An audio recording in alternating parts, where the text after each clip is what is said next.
미중 고위급 무역 협상이 약 석 달 만에 중국 상하이에서 재개된 가운데 도널드 트럼프 미국 대통령은 자신이 재선에서 성공할 경우 더 큰 손해를 볼 것이라며 중국의 협상 타결을 압박했습니다. 하지만 핵심 이슈가 그대로 남아있고 양국의 입장차도 커서 이번 협상에서 돌파구를 찾기는 쉽지 않은데요. 상하이 협상 결과 전망해 보겠습니다. 카톨릭대 경제학과 양준석 교수 모셨습니다. 어서 오세요. 어서 오세요. 안녕하세요. 네, 어제부터 이제 미중 고위급 무역 협상이 중국에서 열리고 있는데요. 이 석 달 만에 재개된 이 협상 분위기 좀 어떻게 보시는지 결과는 좀 어떻게 예상하시나요? 예, 모든 사람들이 다 소극적으로 좀 기대를 낮추려고 하고 했거든요.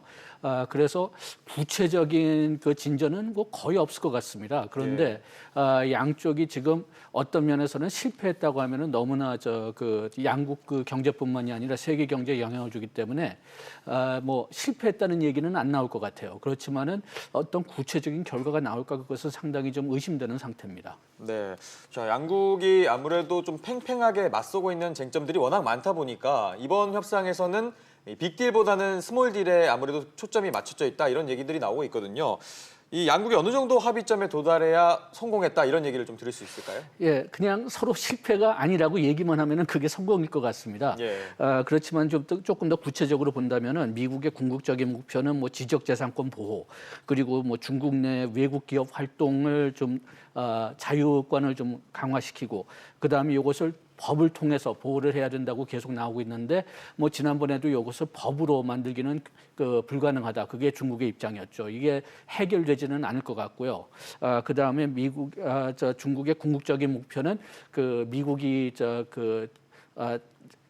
징수한 관세를 다시 사전으로 그냥 사전 수준으로 낮춰라 그런 제도를 또 얘기하고 있는데 이건 또 트럼프 대통령이 할 수 없다 이렇게 뭐 말한 상태고 예. 단기적인 목표를 본다면은 미국산 농산품을 중국이 좀 더 사게 한다. 요거는 가능할지 모르겠습니다. 왜냐하면 중국도 어차피 대두나 농산품을 필요한 상태니까요. 예. 그렇지만 또 중국의 단기적인 목표는 화웨이 장비 사용 금지 제도를 좀 완화시키고 그다음에 지금 캐나다에서 잡혀 있는 임원을 좀 놔주게 한다. 그렇게 하는 게 중국의 단기적인 목표라고 볼 수가 있는데 요거는 그 미국에서 좀 받아들일 수 있을지 모르겠습니다. 트럼프 대통령이 요거는 협상 도구로 쓸 수 있다고 얘기는 했지만은 국방을 이유로 그 화웨이 장비 사용 금지를 했기 때문에 의회 같은 데서는 지금 상당히 이것을 완화시켜 주는 걸 반대하고 있어요. 네. 국방 이슈를 이렇게 가볍게 협상 도구로 쓴다면은 다음에 우리가 국방 문제를 제기할 때 누가 믿어줄 거냐? 그래가지고선 이걸 놔주는 것은 상당히 좀 의회에서는 부정적으로 보고 있기 때문에 중국이 원하는 이 화웨이 장비 자유화 이것을 할 수 있을지 이거는 조금 의문입니다.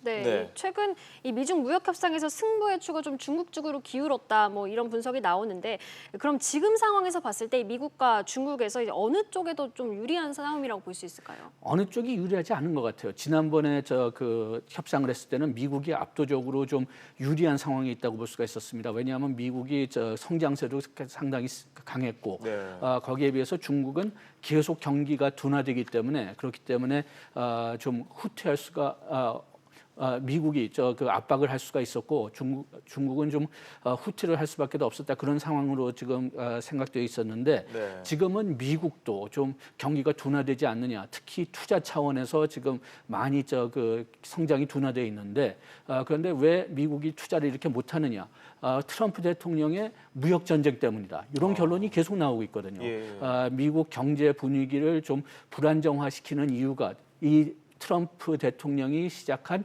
그 무역 전쟁이다. 그런 결론이 계속 나오고 있기 때문에 그렇기 때문에 트럼프 대통령도 이걸 잘못하면은 자기 그 재선에 상당히 어려울 수가 있다. 특히 이런 불안정성이 내년에 그 경기 침체로 이어진다면은 그러면은 자기 재선에 치명적인 문제가 될 수가 있거든요. 그렇기 때문에 상당히 신중한 입장으로 바꿔진 거기 때문에 어떤 면에서는 좀 입장이 좀 비슷해지지 않았느냐. 중국도 역시 계속 경기가 둔화되고 있지만은 예상보다 더 나빠지진 않거든요. 예. 지금 자기네들이 이번 금년의 성장률은 한 6% 내지 6.5% 잡고 있는데 2분기의 성장률을 연 차원으로 환산시키면은 6.2%예요. 예. 그러니까 좀 국민들도 뭐 나빠졌지만은 예상보다 더 나빠지진 않았고 또 애국심 문제도 여기에 좀 꼬여 있게 됐고 그래가지고선 그 전에는 미국이 압도적으로 좀 강했지만은 이제는 좀 동등한 입장이 되지 않았느냐 생각합니다. 네, 자 미중 무역 분쟁으로 인해서 중국에서는 일자리 200만 개가 감소했다 이런 보고서가 있던데요. 좀 어떻게 보셨습니까? 예, 이게 China International Capital Corporation에서 나온 그 추정인데요. 예. 그런데 이게 또 그 작년 5월에 추가된 3천억 달러 물품 관세는 포함되지 않았다고 합니다. 네. 그래서 실제 효과는 이것보다 더 크지 않느냐 China International Capital Corporation 그렇게 그 얘기를 하고 있는데 뭐 중국의 교통은행이나 하이통증권도 이런 계산을 해봤더니 거기서는 70만에서 120만 명 정도밖에 안 나왔어요. 네. 그리고 요게 200만 명이면은 제조업 고용의 3.4%지만은 그 중국 총고용의 0.7%입니다. 그리고 그 200만 명이 어떤 면에서는 좀 크게 보이지만은 미국은 죄송합니다. 중국은 상반기에 740만 그 도시 일자리를 창출했어요. 네.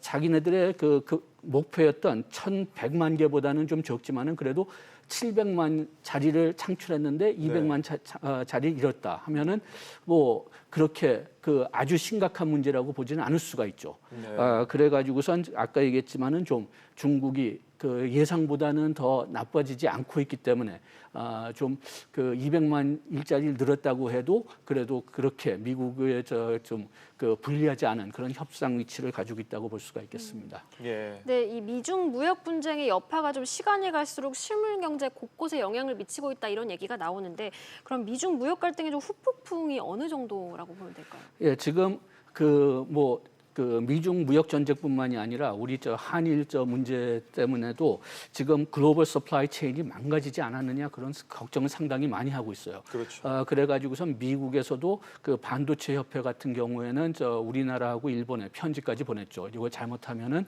그 글로벌 그 서플라이 체인이 망가진다. 예. 그런 문제가 이제 실물 경제에서 나타나고 있고 그 다음에 뭐 중국의 경기 둔화는 우리가 다 알고 있는 바지만은 그렇지만 미국에서도 지금 실물 경제에 좀 영향을 주지 않을까.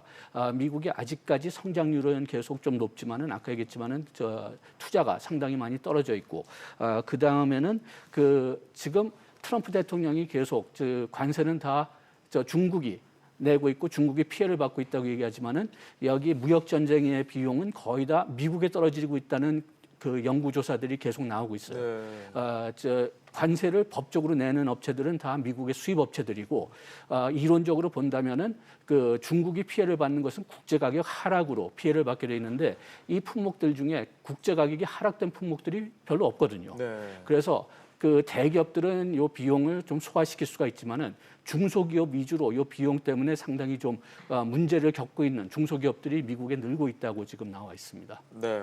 자, 1년 넘게 미중 무역 분쟁이 이어지면서 수혜를 받는 국가들이 좀 있다고 하는데 여기가 중남미 국가들이 좀 그렇다고 하는데 어떻게 보셨습니까? 중남미 국가가 뭐 수혜를 받는다 그런 이유는 글쎄요, 멕시코는 좀 수혜를 받을 가능성이 있다고 봅니다. 예. 왜냐하면 특히 그 나프타 2.0 그러니까 USMCA가 통과된다면은 그러면은 중국에 있는 생산 기지 일부를 멕시코로 이동시킬 가능성이 있어요. 네.